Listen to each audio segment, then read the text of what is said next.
শুভ দুপুর বন্ধুরা, চলো দেখিয়ে দিই আজকে কি কি রান্না করেছি। প্রথমেই ভাত,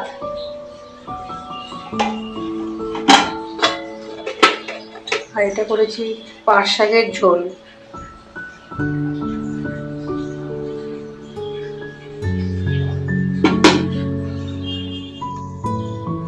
পাট শাকের ঝোলের সঙ্গে খাওয়ার জন্য করেছি লাল লাল করে আলু সিদ্ধ মাখা। আর আমার তো করতে হয় ডাল, ডাল করেছি মসুর ডাল। আর এখানে করেছি চাল কুমড়া ঘন্ট পোস্ত দিয়ে, পোস্ত ছিটিয়ে চাল কুমড়া ঘন্ট, বুঝে যাচ্ছে না যে পোস্ত দিয়েছে।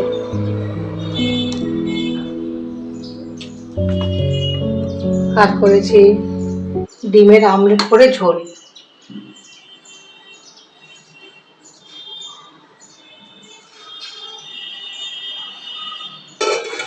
এটা তো আমার থাকেই, দই